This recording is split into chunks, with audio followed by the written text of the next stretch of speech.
The champagne glass crashed on the marble floor.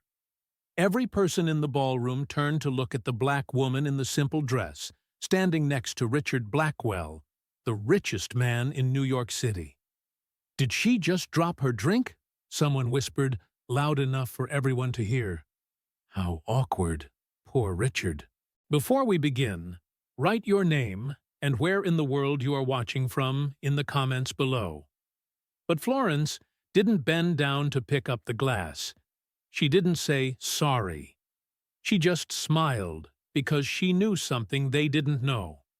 Something that would change everything in exactly 14 minutes. 3 months earlier, Richard Blackwell had done something shocking. He married a woman nobody had ever heard of. No social media accounts, no rich family, no expensive clothes. Just Florence, a quiet woman who worked at a bookstore in Brooklyn and wore the same black shoes every day. The news spread across every gossip website and business magazine. How could a billionaire marry someone so normal? The wedding had been small. Too small for someone as wealthy as Richard. His mother didn't come. His business friends sent gifts, but found reasons not to show up. The newspapers had fun calling Florence everything from a gold digger to someone Richard felt sorry for. One headline said, "Billionaire's midlife crisis. Richard Blackwell marries a nobody." But Richard didn't care what people said. He had fallen in love with Florence the moment she fixed his French accent in her bookstore. He had walked in looking for a rare book, and she handed it to him while speaking perfect French, then perfect Italian, then perfect German. He had never met anyone like her. "Why do you work here?" he asked that first day.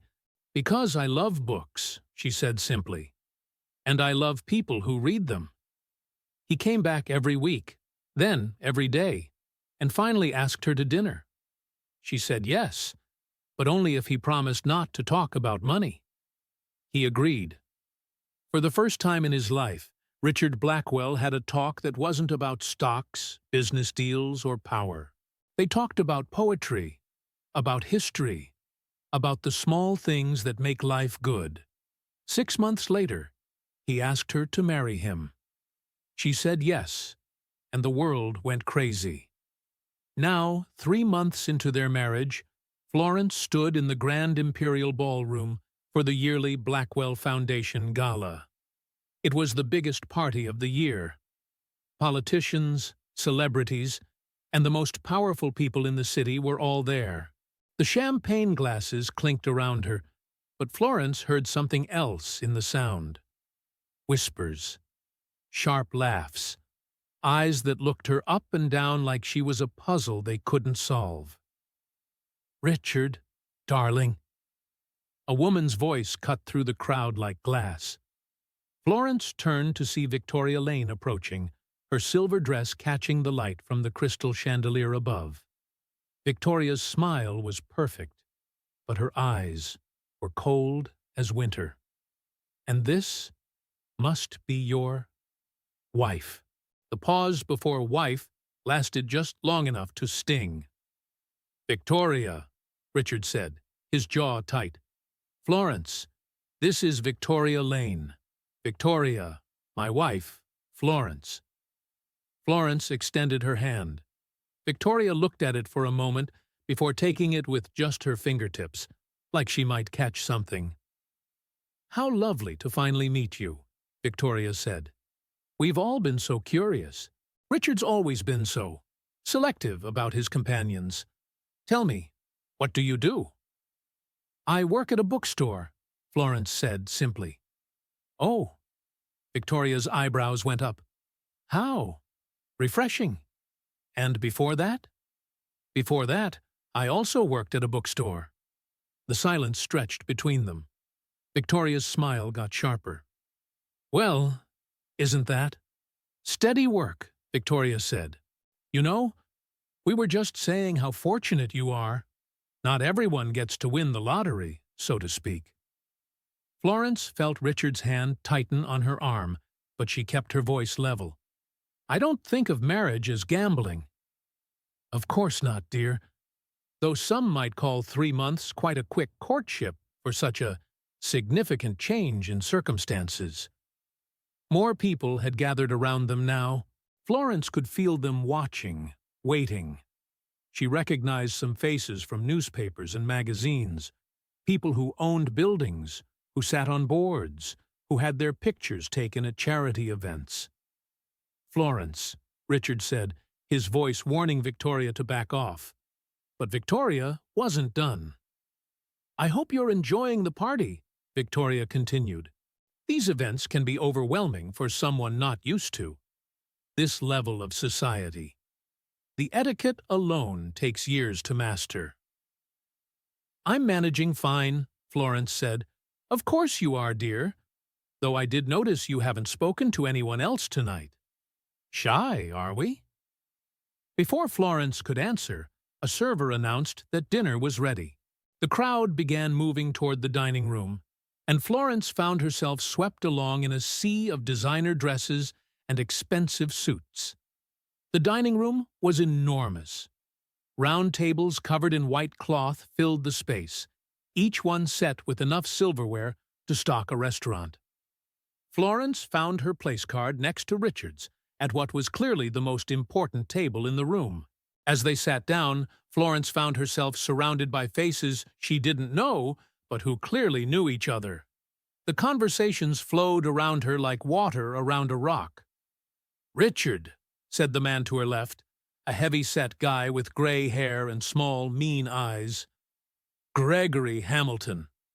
He didn't offer his hand to Florence. "Congratulations on your recent marriage."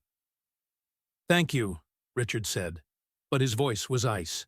"And you must be the famous Florence," Gregory continued, turning to her like she was a museum exhibit. "We've all been dying to meet you. Haven't we, Barbara?"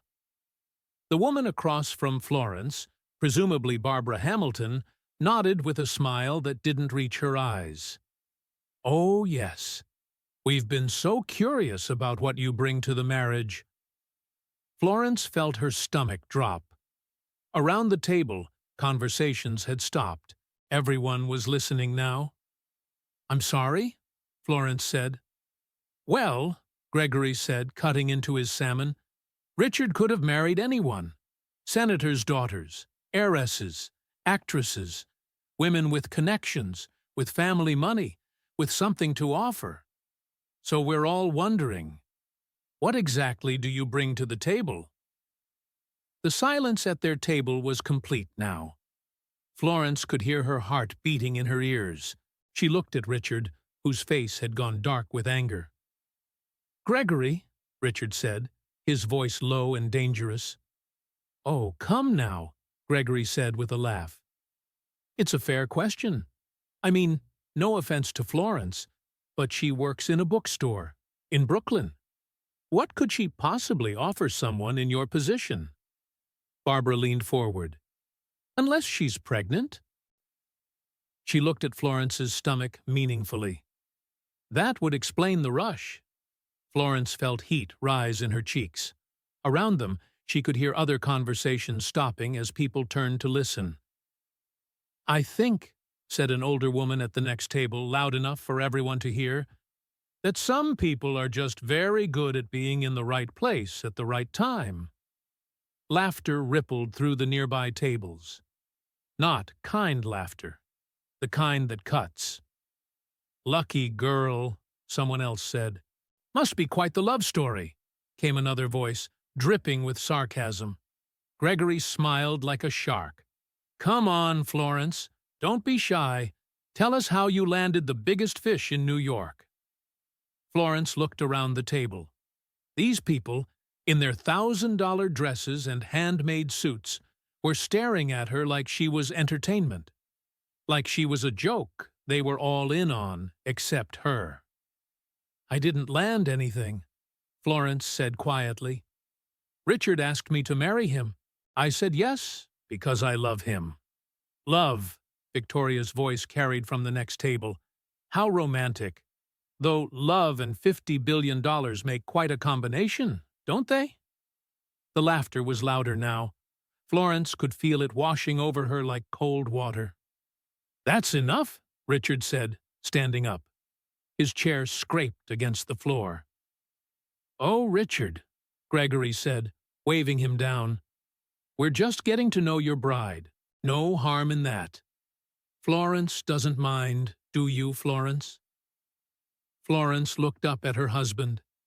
His face was red with anger, his hands clenched at his sides.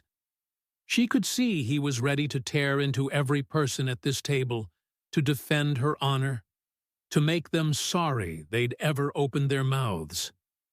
But she also saw something else. She saw that this was exactly what they wanted. They wanted Richard angry. They wanted a scene. They wanted to prove that she didn't belong here, that she couldn't handle their world. "It's fine," Florence said, her voice steady. "I don't mind questions." Richard looked down at her, surprised. She met his eyes and nodded slightly. "Trust me," she tried to say without words. He sat back down, but she could feel the tension in him like a coiled spring. "So brave," Barbara said with false admiration. "I do admire that. You know, I chair 3 different charity boards. The work is so rewarding, helping the less fortunate. Perhaps you'd be interested in volunteering. We always need people willing to serve food, clean up after events." "How thoughtful," Florence said. "Yes, well, everyone should contribute according to their abilities," Barbara said. "I'm sure you understand." The conversation moved on, but Florence felt every word like a small cut. Comments about her dress. "So simple. Where did you find it?" Her jewelry. How understated. Her background. Brooklyn must be so different from Manhattan. Each remark was perfectly polite on the surface, but underneath was poison. They were dissecting her piece by piece, finding her lacking in every way that mattered to them. Through it all, Florence sat quietly, her hands folded in her lap. She ate her dinner, sipped her wine, and answered their questions with simple honesty that seemed to amuse them even more. Inside, her heart was pounding, not with fear or embarrassment, but with anticipation. Because in exactly 9 minutes, Richard would stand up to give his speech. And these people, who thought they knew everything, who thought they had her figured out, were about to learn just how wrong they were. She just had to hold on for 9 more minutes. Richard rose from his chair, his tall frame commanding immediate attention, as conversations died across the ballroom. The clink of silverware against china ceased, replaced by the rustle of expensive fabric as guests turned toward the podium. Florence felt her pulse quicken, watching her husband's confident stride across the marble floor. "Ladies and gentlemen," Richard's voice carried easily through the ornate room, amplified by the microphone, but needing no assistance to project authority.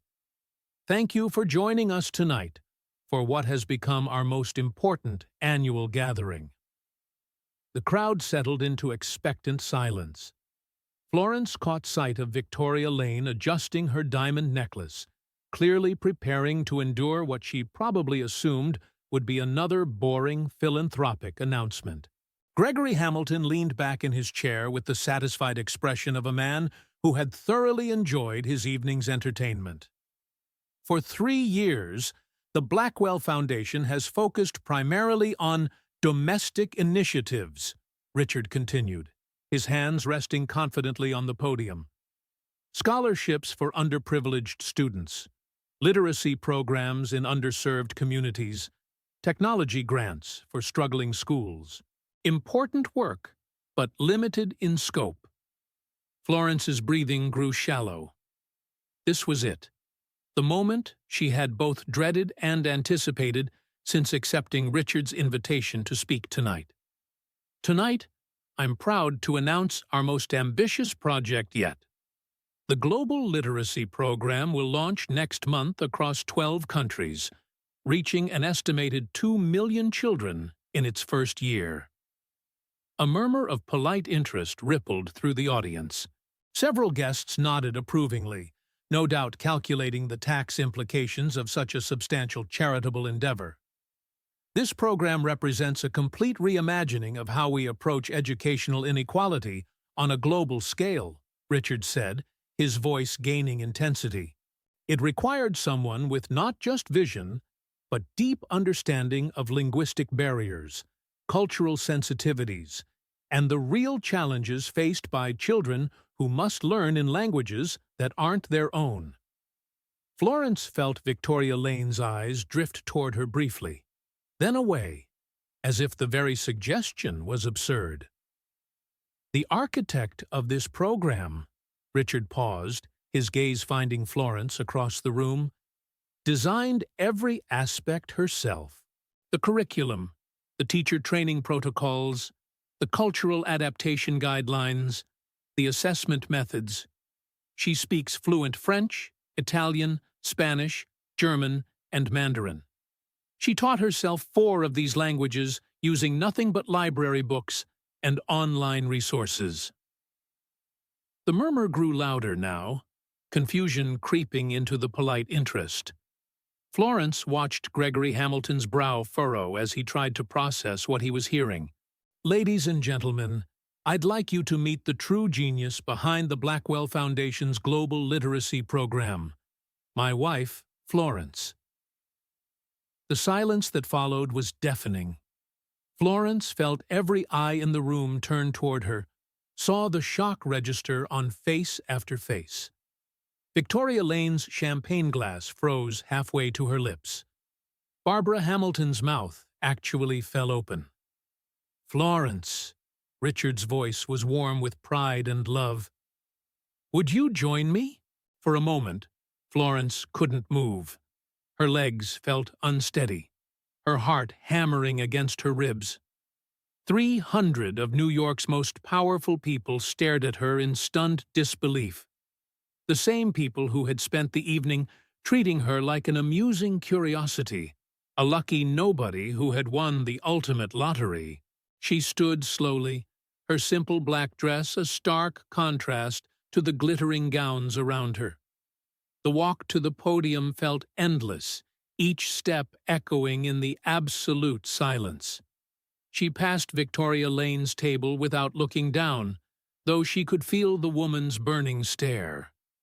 Richard met her at the steps, offering his hand with a reassuring squeeze. "You've got this," he whispered. His voice meant only for her. The microphone seemed impossibly tall as Florence approached it. She adjusted the height with trembling fingers, acutely aware of the sea of faces before her. Some looked curious now, others skeptical, a few genuinely shocked. She began, her voice catching slightly. She cleared her throat and started again. "I grew up in a 1-bedroom apartment in Brooklyn with my mother and grandmother. We had 7 books. Her voice grew stronger as she continued. 7 books, and I read every one of them so many times the pages fell out. My grandmother worked nights cleaning office buildings. My mother worked days at a laundromat. There was no money for college, barely money for food, some weeks." The room remained silent, but the quality of the silence had changed. People were actually listening now. "When I was 12, I discovered the Brooklyn Public Library, not just the kids section, but the whole library. Foreign language books, dictionaries, grammar guides. I spent every day after school there because it was warm and safe and full of everything I couldn't afford to own." Florence's hands relaxed on the podium. This was her story, her truth. She had nothing to hide. "I taught myself French first, using a beat-up textbook someone had donated. Then Italian, because I loved how the words sounded. Spanish came next, then German. Mandarin took me 3 years to feel comfortable with, using online videos on the library's computers." She saw a few guests exchange glances, processing this information with obvious difficulty. I learned these languages not because I planned to design global education programs, but because each one opened up new worlds of books, new stories, new ways of thinking. Languages became my escape, my education, my hope for something beyond the laundromat and the cleaning service. Florence paused, scanning the crowd. Gregory Hamilton was staring at her with an expression she couldn't quite read. Victoria Lane looked as if she'd been slapped.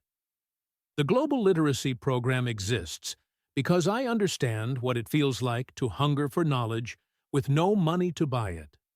I know what it means to be dismissed because of where you come from, how you dress, whether your family has the right connections.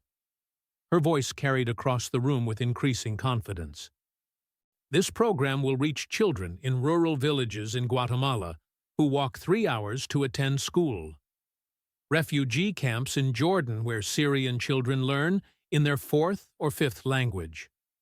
Urban schools in Mumbai where kids who speak Hindi at home must master English to have any hope of advancement.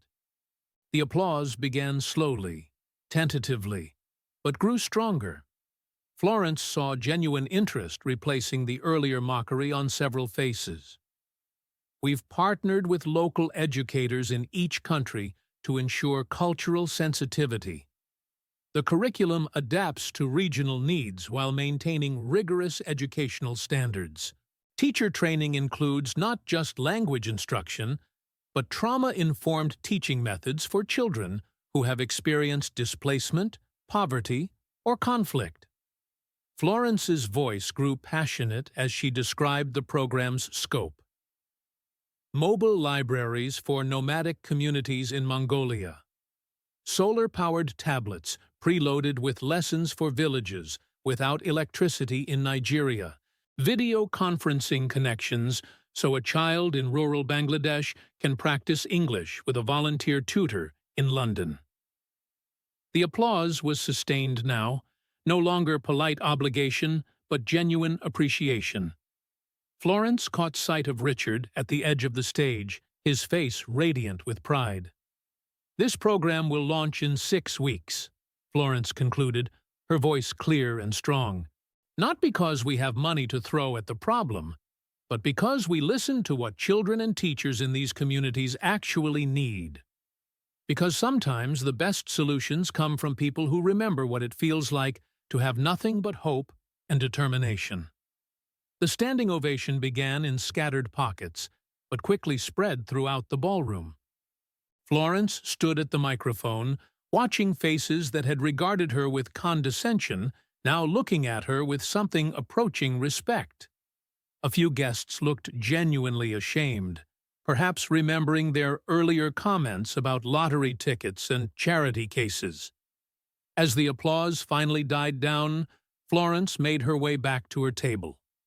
But the evening had fundamentally changed. The woman they had dismissed as a gold-digging nobody had just revealed herself as the architect of a program that would touch millions of lives. The bookstore worker from Brooklyn had proven she possessed not just intelligence, but vision, compassion, and the rare ability to transform disadvantage into strength. Victoria Lane's eyes followed Florence's path back to her seat, no longer filled with contempt, but with something much more complex. Because in one speech, Florence had accomplished what all their inherited wealth and carefully curated educations had never achieved. She had moved beyond herself to create something meaningful for others, and she had done it without ever forgetting where she came from. The networking hour began immediately after Florence's speech, and the atmosphere in the Grand Imperial Ballroom had shifted like air pressure before a storm. Guests moved in small clusters, their conversations hushed but animated. Florence could feel eyes following her as she walked beside Richard toward the bar area, but the quality of those stares had changed. Where before she had felt the cold assessment of people deciding she didn't belong, now she sensed something closer to curiosity, even wariness. "You were magnificent," Richard whispered, his hand finding hers. "I knew you would be, but seeing it happen." He squeezed her fingers. "I'm so proud of you." Florence managed a small smile, though her heart was still racing. "I can't believe I actually did that. My hands are still shaking." "No one could tell. You looked completely in control." They had barely reached the bar when Victoria Lane appeared, as if she had been waiting for this exact moment. She moved with the predatory grace of someone accustomed to getting the last word, her champagne flute held like a weapon. The other guests seemed to sense the impending confrontation and gave them a wide berth. "Well," Victoria said, her voice carrying that particular tone of condescension that wealthy women had perfected over generations, "that was quite a performance." Florence turned to face her fully. "Thank you." "Oh, don't mistake me. I'm not congratulating you." Victoria's smile was sharp as broken glass. "You think one pretty speech changes anything? You think it makes you one of us?" Richard stepped forward, but Florence touched his arm gently. She had been expecting this moment, had known that Victoria wouldn't let the evening end without attempting to reassert the social order that Florence's success had threatened. "I've never wanted to be one of you," Florence said quietly. "Not if being one of you means looking down on others because of where they came from or how much money they have." Victoria laughed, but there was no humor in it. "How noble! How wonderfully self-righteous! But here's what you don't understand, dear. Charity work and pretty words don't change breeding. They don't change class. You can design all the programs you want, but you'll always be the girl from Brooklyn who got lucky." "You're right," Florence said, and Victoria's eyebrows rose in surprise. "I will always be the girl from Brooklyn. I'm proud of that girl. She taught herself 5 languages from library books. She worked 3 jobs to help pay rent. She never gave up, even when people told her she wasn't good enough." Florence's voice remained steady, but there was steel underneath. "If that's not breeding, then I don't know what is." Victoria's face flushed slightly. She had expected anger, defensiveness, perhaps tears. Instead, Florence's calm certainty made Victoria's attacks seem petty and small. "We'll see how long Richard's fascination lasts when the novelty wears off. 20 years from now," Florence said, "I'll still be the same person I am today. Will you be able to say the same?" Before Victoria could respond, a voice interrupted them.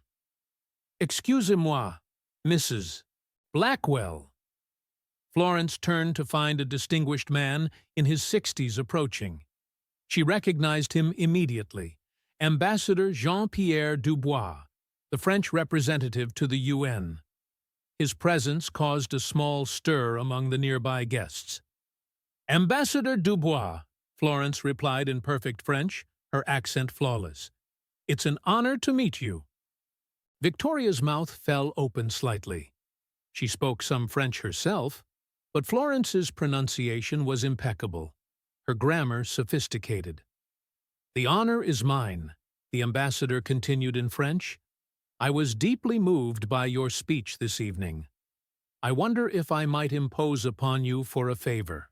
We have some Italian trade ministers here tonight, and I'm afraid my Italian is quite limited. There's an important matter regarding educational exchanges that I'd love to discuss with them." "Of course," Florence said, switching to English. "I'd be happy to help." As they walked away, Victoria stood frozen, watching Florence navigate the crowd with the French ambassador at her side. The woman she had just dismissed as a nobody was about to facilitate international diplomatic conversations. Florence found Minister Rossi and his delegation near the silent auction tables. "Buonasera, Ministro Rossi," she said, extending her hand. "Sono Florence Blackwell. L'ambasciatore Dubois mi ha chiesto di aiutarlo a comunicare con voi." The Italian minister's face lit up with surprise and pleasure. As Florence began translating between French and Italian, other guests began to gather around the small group, drawn by the unusual sight of seamless multilingual diplomacy taking place at a charity gala. La signora Dubois vorrebbe discutere di uno scambio educativo, Florence explained to Minister Rossi, then turned to the ambassador. Le ministre est très intéressé par votre proposition. Il dit que l'Italie cherche justement ce genre de partenariat. The conversation flowed for nearly 10 minutes, with Florence serving as a bridge between two languages and cultures. She didn't just translate words, she captured nuance, tone, cultural context. When Minister Rossi made a joke in Italian, she found the equivalent humor in French. When Ambassador Dubois referenced a French literary work, she explained the cultural significance in Italian. Gregory Hamilton had been watching from across the room, and now he approached with his wife Barbara, trailing behind. "What's all this commotion?" he asked loudly, clearly intending to interrupt. Florence looked up from her conversation. "Ambassador Dubois and Minister Rossi are discussing educational partnerships," she said pleasantly. "Ah," Gregory said, his tone dismissive. "Playing translator, are we? How? Useful." Ambassador Dubois frowned at the interruption and the rudeness of Gregory's tone. "Actually," he said in accented English, "Mrs. Blackwell is providing invaluable assistance. Her linguistic skills are remarkable." Before Gregory could respond, another voice joined the conversation. "Disculpe, señora Blackwell." A woman approached, Consul General Martínez from Spain. "¿Podría ayudarme un momento?" Florence smiled and switched to Spanish without missing a beat. "Por supuesto, señora Martínez. ¿En qué puedo ayudarla?" The Spanish consul began explaining a complex issue regarding student visa programs. Florence listened intently, asking clarifying questions in Spanish, then turned to address a German businessman who had been waiting to speak with her. "Entschuldigung, Herr Müller," she said in German. "Möchten Sie sich der Diskussion anschließen? Ich glaube, Ihre Perspektive über internationale Bildungsprogramme wäre sehr wertvoll." The German investor's eyes widened. Not only was Florence speaking German, but she was speaking it with the sophistication of someone well-versed in business and educational terminology. Barbara Hamilton watched in growing amazement as Florence effortlessly managed conversations in 4 languages simultaneously. This wasn't the struggling bookstore worker she had imagined earlier. This was someone operating at a level of intellectual sophistication that most of the guests in the room couldn't match. "How many languages do you speak?" Ambassador Dubois asked during a brief lull in the conversation. 5 fluently, Florence replied modestly. "French, Italian, Spanish, German, and Mandarin. I'm working on Portuguese and Arabic." A collective murmur went through the gathered crowd. Victoria Lane had moved closer, no longer looking superior but genuinely shocked. As if summoned by the mention of Mandarin, a group of Chinese tech executives approached. The leader, Mr. Chen, began speaking in rapid Mandarin. Florence responded fluently, her tones precise and natural. "Chen Xiansheng, Hen Gaoxing Renshi Nin," she said, bowing slightly. "Ting shuo nimen gongxi zai jiao yu jishu fangmian, yu hen duo chuangxin." Mr. Chen's face broke into a broad smile. He responded enthusiastically, clearly delighted to meet someone who could communicate with him in his native language at such a sophisticated level. Florence spent the next several minutes discussing educational technology with the Chinese delegation, facilitating introductions between them and other guests, including some potential American investors who had been looking for exactly these kinds of international partnerships. Gregory Hamilton stood at the edge of the growing crowd, his face growing paler by the minute. The woman he had openly mocked at dinner was now the center of the most important conversations happening at the gala. Government officials, trade ministers, ambassadors, and business leaders were all seeking her out, not as a curiosity or a charity case, but as someone whose skills they genuinely needed and respected. "Richard," Barbara Hamilton whispered to her husband, "did you know she could do this?" Richard, who had been watching with quiet pride, smiled. "Florence has been helping me with international business communications for months. Her language skills are just the beginning. She has an intuitive understanding of cultural nuance that most professional diplomats lack." As the evening progressed, Florence found herself at the center of an increasingly complex web of international conversations. She helped resolve a misunderstanding between Korean and Brazilian delegates. She facilitated an introduction between a Japanese Education Ministry official and an American Foundation director. She translated not just words but cultural expectations, business customs, and social cues. Victoria Lane watched from across the room, her champagne untouched in her hand.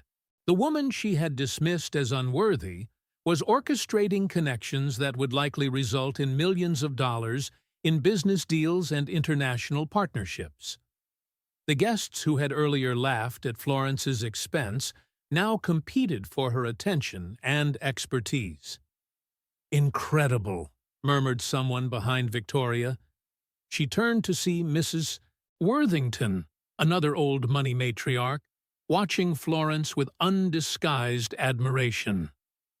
"In 30 years of attending these events, I've never seen anything like it. She's like a one-woman United Nations." Victoria said nothing. For the first time in her adult life, she had encountered someone who had made her feel intellectually inferior, and that person was the very woman she had spent the evening trying to diminish. The transformation in the room was complete. Florence was no longer the outsider looking in. She was the center around which the evening's most important moments were rotating, and everyone who had underestimated her was beginning to realize the magnitude of their mistake. The spell was broken by the sound of approaching footsteps. Florence turned to see Gregory Hamilton walking toward them, his face drained of all color. The confident sneer he had worn during dinner was completely gone, replaced by something that looked dangerously close to panic. "Richard," Gregory said, his voice tight, "I need to speak with you." Richard didn't move from Florence's side. "Go ahead, Gregory. Florence can hear anything you have to say to me." Gregory's eyes darted nervously around the room before settling back on Richard. "Look, I think there may have been some misunderstandings tonight. About Florence. About her capabilities."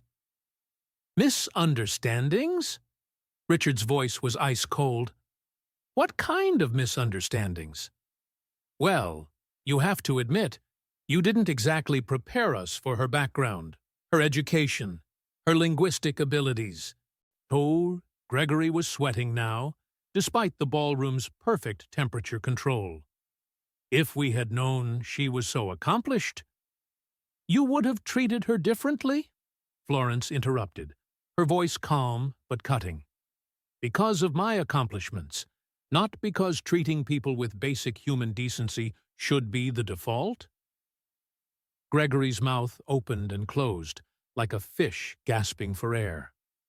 "That's not. I mean, of course we believe in treating everyone with respect, but in our world, certain social protocols—" "Your world," Richard said, stepping forward. His voice was quiet, but it carried across the immediate area, causing nearby conversations to pause. "Tell me, Gregory, what exactly is your world? Because I thought we shared the same world, the world of business, of mutual respect, of partnerships built on trust." The blood drained from Gregory's face entirely. "Richard, please. Let's not let personal feelings interfere with our professional relationship." "Personal feelings?" Richard's laugh was sharp enough to cut glass. "Gregory, you spent the entire dinner questioning my wife's worth, suggesting she was a gold digger, and laughing at jokes made at her expense. You called her a nobody. You wondered aloud what she could possibly bring to our marriage besides her looks. And now you want to talk about not letting personal feelings interfere with business? The area around them had grown completely silent. Other guests pretended to be engaged in their own conversations, but every ear was straining to catch Richard's words. It was just dinner conversation, Gregory stammered. You know how these things go. People talk. It doesn't mean anything serious. It means everything serious. Richard's voice was deadly quiet now. Because in that dinner conversation, you revealed exactly who you are. You revealed that your respect is conditional, that your friendship comes with terms and conditions based on someone's perceived social status, and most importantly, you revealed that you're not the kind of person I want to do business with. Gregory's face went from pale to gray. What are you saying? I'm saying that our deal is off, Gregory. The $50 million development project we've been negotiating for the past 6 months? Consider it canceled. The sound Gregory made was somewhere between a gasp and a whimper. You can't be serious.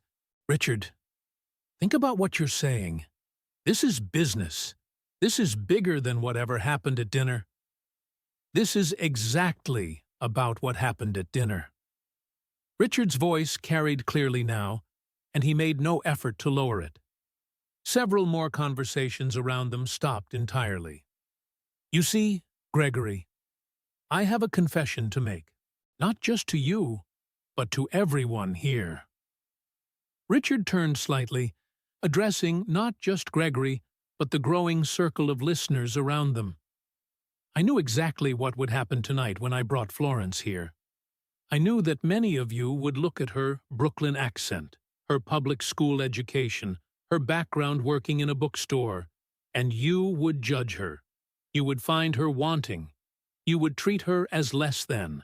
Victoria Lane, who had been edging closer to catch every word, felt her stomach drop. And I let it happen, Richard continued.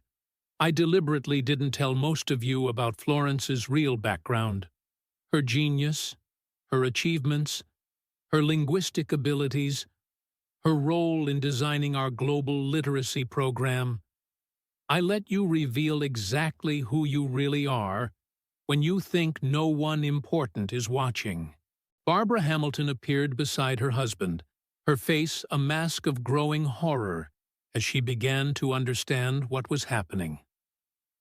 This entire evening, Richard said, his voice carrying across more of the ballroom now, has been a test of character, a test of basic human decency, a test of who among my so-called friends and business partners would treat my wife with respect simply because she's a human being deserving of respect, not because she has a resume that impresses them.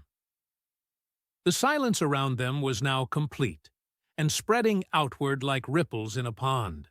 And I have to tell you, Richard continued, looking directly at Gregory, then at Barbara, then letting his gaze sweep across the faces of everyone who had participated in the dinner conversation. Almost all of you failed that test spectacularly. Gregory's face was now a sickly green. Richard, you can't. This isn't fair. You set us up. I set you up? Richard's eyebrows rose. Gregory, I put my wife in a room with people I thought were my friends. I gave you every opportunity to treat her with kindness, with courtesy, with basic human respect. Instead, you chose cruelty. You chose mockery. You chose to try to make her feel small so you could feel bigger. Nobody set you up for that. You chose it. Barbara stepped forward, her voice shaky. Richard, surely you understand that we couldn't have known. Couldn't have known what, Barbara? Florence spoke for the first time since Gregory had approached them. Her voice was steady, clear, and carried easily across the now silent space around them.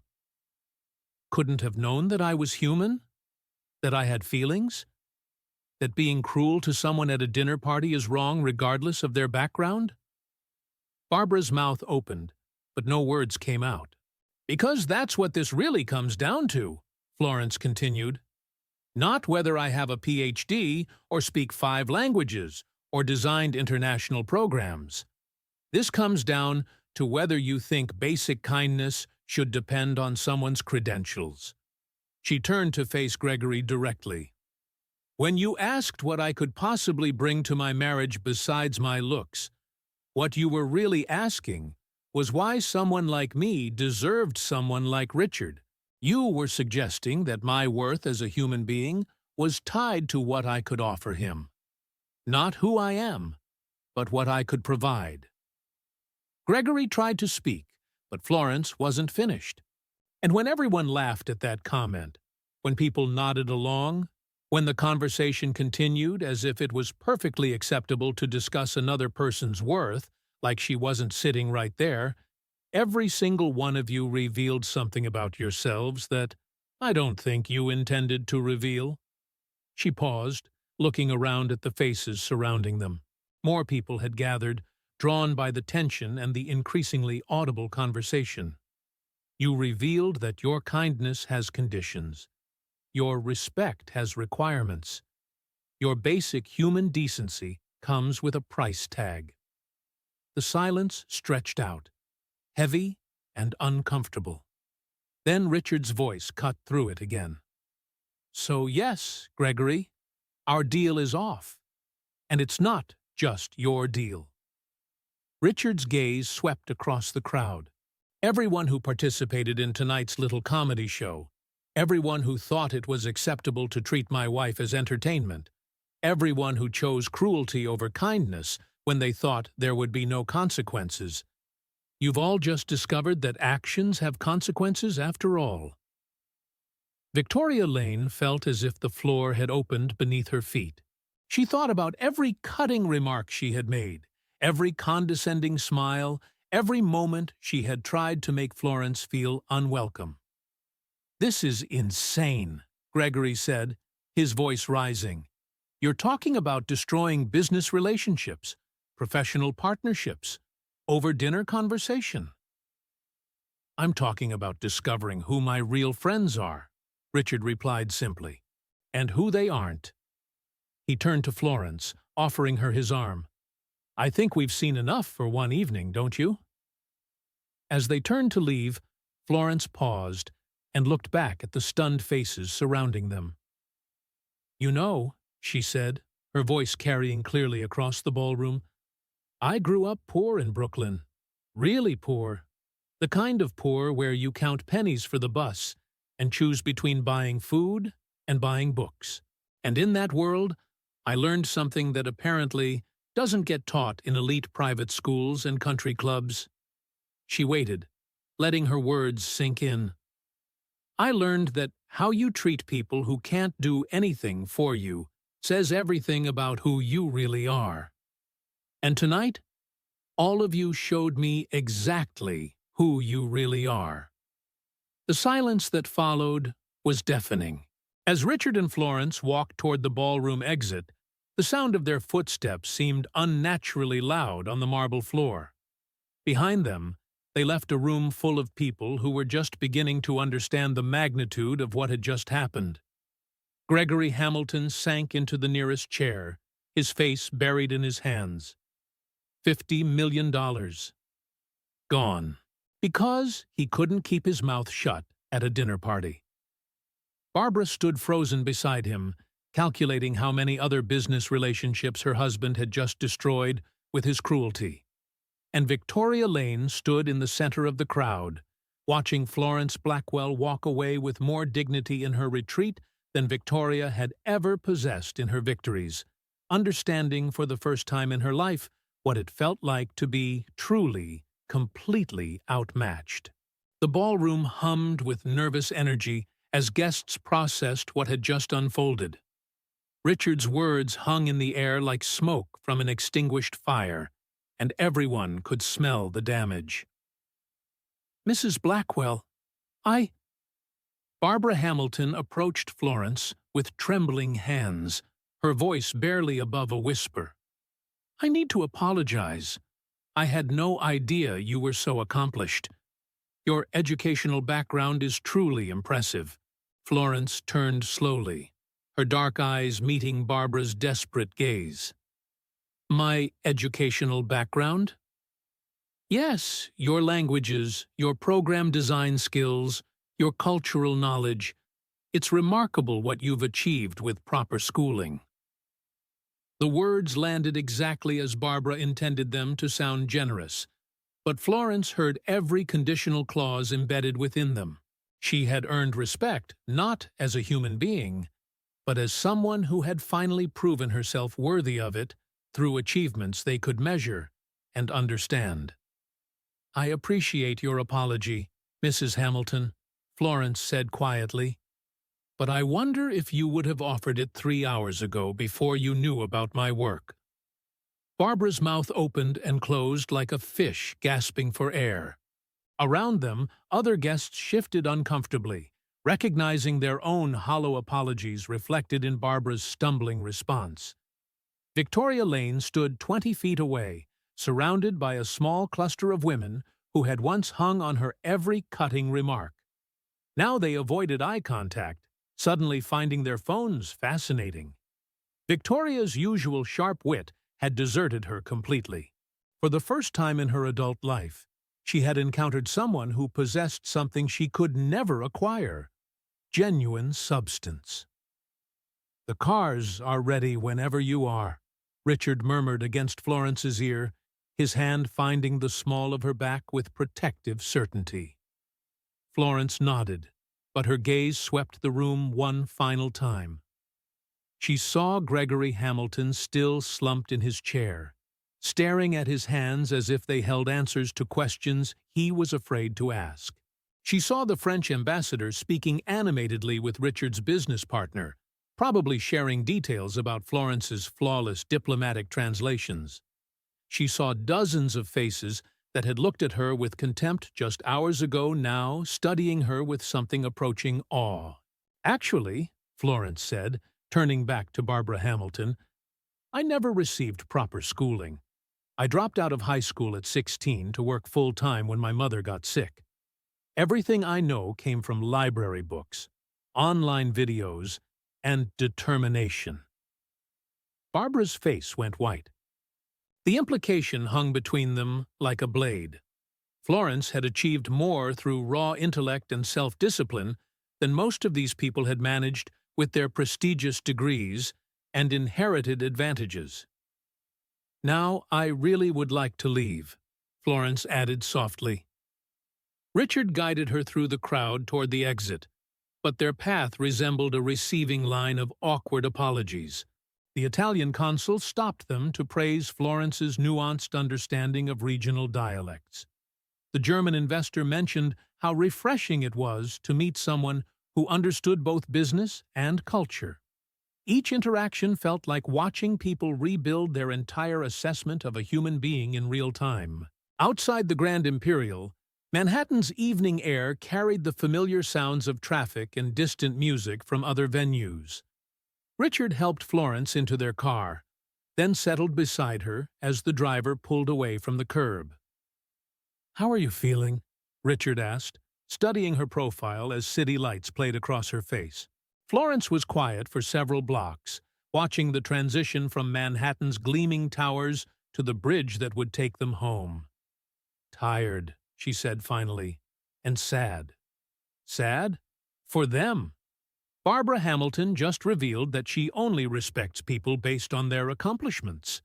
Victoria Lane spent the entire evening proving that cruelty is the only power she knows how to wield. They're trapped in their own small world, and they don't even realize how limiting it is. Richard reached for her hand, threading their fingers together. "You know what happens next, don't you?" Florence turned to meet his gaze. "You're going to follow through on everything you promised in there." Every single consequence. Gregory's deal dies tomorrow morning. Victoria's husband will find that several of his board appointments suddenly become unavailable. Barbara's charity work will discover that major donors have concerns about leadership. Is that really necessary? Richard's jaw tightened. They humiliated you for 3 hours straight. They made assumptions about your worth based on nothing but prejudice and snobbery. They treated you like you were beneath them when the truth is, you're operating on a level most of them couldn't reach with a ladder. Their car pulled into their driveway, and Florence stared up at their home's warm windows. Richard had filled it with books in 7 languages, comfortable reading chairs, and spaces designed for thinking rather than impressing visitors. "Come on," Richard said, helping her out of the car. "I want to show you something." He led her not inside, but around to the back terrace that overlooked the city. The view stretched from Brooklyn's distant lights to Manhattan's towering skyline, encompassing the entire world that had shaped her into who she was. "This morning, you were nervous about tonight," Richard said, pulling her close against the cool evening air. "You worried they might be right about you somehow. Do you still feel that way?" Florence leaned against the terrace railing, considering the question seriously. "No. Tonight proved something I suspected but wasn't completely sure about." "What's that?" "Their approval was never worth wanting. They don't judge people based on character or kindness or intelligence. They judge based on status markers they can recognize and measure.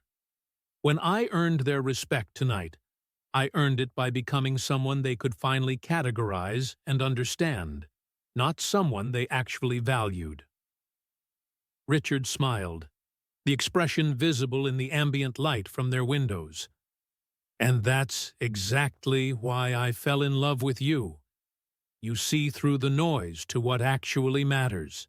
The next morning, Florence woke to find Richard already dressed and reviewing emails at his desk. Sunlight streamed through their bedroom windows, and she could hear birds in the garden outside. "Coffee's ready," Richard said without looking up from his laptop. "And you might want to see the news." Florence padded to the kitchen, poured herself coffee, and settled at the breakfast table with her tablet. The headlines made her pause mid-sip. Brooklyn bookstore worker revealed as genius. Behind Blackwell Foundation's global initiative. The quiet power behind Blackwell Industries. Florence Blackwell's remarkable story. New York elite learn hard lesson about judging books by their covers. She scrolled through article after article, each one painting her as a triumph of intellect over privilege, determination over circumstance. The coverage had completely flipped overnight from mockery to celebration. "Richard," she called, "did you have anything to do with this media coverage?" "I may have made a few phone calls," he admitted, joining her at the table. "But I only provided facts. The reporters drew their own conclusions about what your story means." Florence read aloud from one particularly detailed piece. Sources at last night's Blackwell Foundation Gala report that several prominent society figures made disparaging comments about Mrs. Blackwell's background, only to discover she designed the foundation's ambitious global literacy program and speaks 5 languages fluently. The incident raises questions about the values and character of New York's social elite. "They're going to face consequences beyond just business," Florence realized. "Social consequences, professional consequences." Richard nodded grimly. Gregory Hamilton's behavior is being discussed in boardrooms across the city. Victoria Lane's cruelty is trending on social media. Barbara Hamilton's conditional apology is being analyzed as an example of performative respect. Florence set down the tablet, her coffee growing cold as she processed the magnitude of what was unfolding. "This feels bigger than just defending me." "It is bigger. You've become a symbol of something people are hungry for. Authenticity in a world of pretense. Substance in a culture of surfaces. genuine accomplishment in a society obsessed with inherited status. The phone rang, interrupting their conversation. Richard answered, listened briefly, then handed it to Florence. "Florence Blackwell? This is Jennifer Martinez from Good Morning America. We would love to have you on the show to discuss your incredible story and the Global Literacy Program." Florence looked at Richard, who nodded encouragingly. "I appreciate the interest, Ms. Martinez, but I prefer to let my work speak for itself. Perhaps we could focus the segment on the children the program will serve instead of on me personally." After ending the call, Florence realized this would be her new reality. Constant requests to capitalize on her story, to become a public figure, to transform her private triumph into public performance. "How many more calls like that do you think I'll receive today?" she asked Richard. "Dozens, maybe hundreds." He reached across the table to take her hand. "But you don't have to answer any of them. You don't owe anyone your story or your time just because they're finally paying attention." Florence smiled, feeling something settle into place inside her chest. Last night had been about proving herself to people who didn't matter. Today was about remembering that their opinions had never mattered in the first place. "I think I'll spend today working on program implementation instead," she said. "We have 2 million children waiting for literacy resources. That's more important than explaining myself to television producers." Richard squeezed her hand, his admiration evident in his expression. "That's exactly why I knew you were the right person to change the world." 6 months later, Florence sat in the corner office of the newly established Global Literacy Initiative headquarters, watching numbers update on her computer screen in real time. 2 million children across 12 countries now had access to digital libraries, translation tools, and multilingual educational resources. The program she had designed in quiet moments between customers at her Brooklyn bookstore had become reality. Her assistant knocked and entered with a stack of mail. "The usual thank you letters from program coordinators," she said, setting most aside. "But this one came directly to your personal attention." Florence recognized the careful handwriting immediately. The return address read, Lisa M., Brooklyn, NY. She had been corresponding with the 12-year-old girl since their paths crossed through a local news story about children inspired by Florence's journey. She opened the letter carefully, Lisa's words filling the page in purple ink.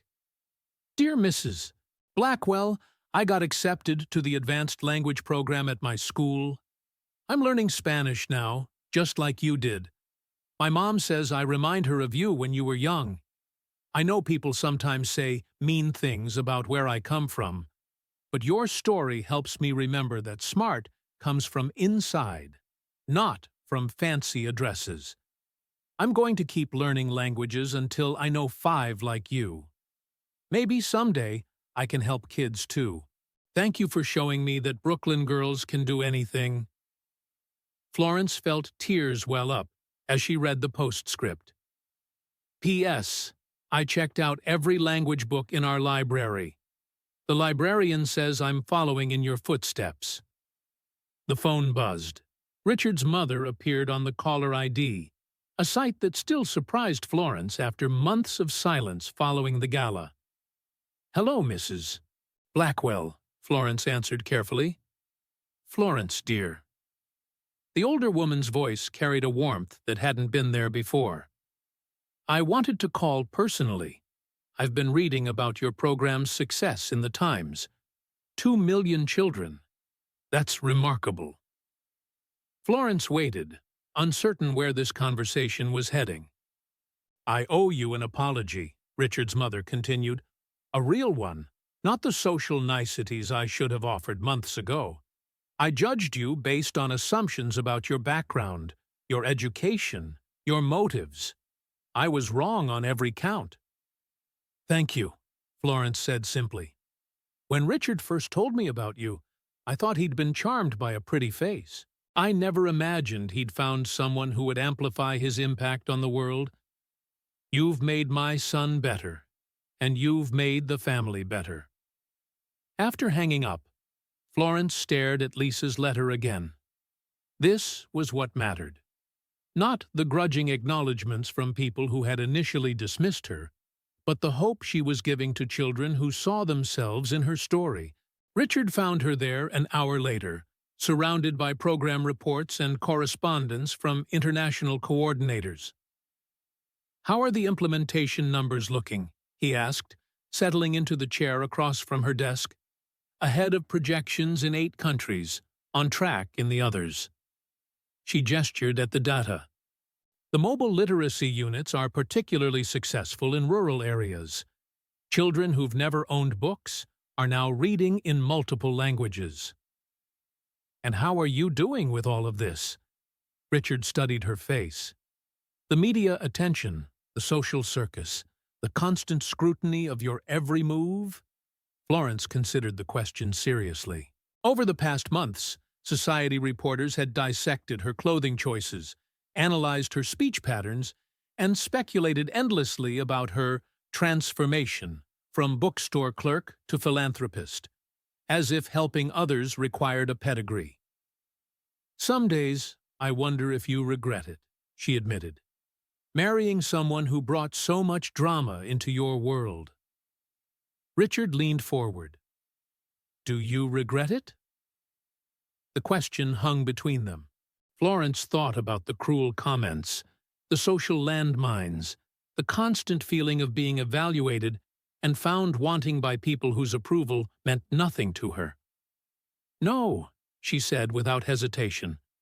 "I regret that some people can only see value in others after they prove themselves according to arbitrary standards. I regret that children like Lisa have to work twice as hard to be taken seriously because of where they're born. But I don't regret loving you, or building this life with you, or having a platform to create change." Richard smiled, the expression reaching his eyes. "That's what I hoped you'd say." "The program is proof that good ideas don't require fancy degrees or social connections," Florence continued, warming to the topic. "They require curiosity, persistence, and care for others. Those qualities exist in every neighborhood, every economic bracket, every background." Speaking of which, Richard pulled out his phone. "The UN Education Council wants to discuss scaling your model globally. They're talking about reaching 50 million children within 5 years. Florence felt her breath catch. 50 million children who might discover their own love of learning, their own capacity for growth, their own power to rise above circumstances. "We'd need partnerships with local organizations in every region," she said, her mind already racing through logistics. "Cultural sensitivity training for all staff, platform translation into dozens of languages." "So, you're interested?" "Richard, this could change everything for kids who think education is something that happens to other people's children." 1 year after the gala, they sat in their home library on a quiet Sunday evening. Floor-to-ceiling shelves held books in dozens of languages, including several copies of the rare volume that had first brought them together. Florence curled in her favorite reading chair, while Richard worked on his laptop nearby. "I've been thinking about that night," Florence said, looking up from her correspondence with program coordinators. "The gala." "Any particular aspect of that disaster?" Richard asked wryly. "The moment I realized I belonged exactly where I was, regardless of what anyone else thought." She set her papers aside. "I spent so much energy worrying about fitting in, about proving I deserved to be there. But belonging isn't something other people grant you. It's something you claim for yourself." Richard closed his laptop and gave her his full attention. "Those people spent the evening trying to make me feel small because they assumed I came from nothing and had achieved nothing," Florence continued. "But I never came from nothing. I came from a family that valued learning. I came from a community that supported each other. I came from libraries and books and curiosity. That foundation was worth more than their trust funds. I wish I could say I'm surprised by how they behaved, Richard said, but I've watched that crowd my whole life. They confuse wealth with worth, status with substance. The irony is that they were right about one thing. I did marry up. Florence smiled at Richard's surprised expression. I married someone who saw value in lifting others instead of stepping on them. Someone who built businesses to solve problems, not just generate profits. Someone who could have chosen any life and chose one focused on service. Florence. I'm not finished.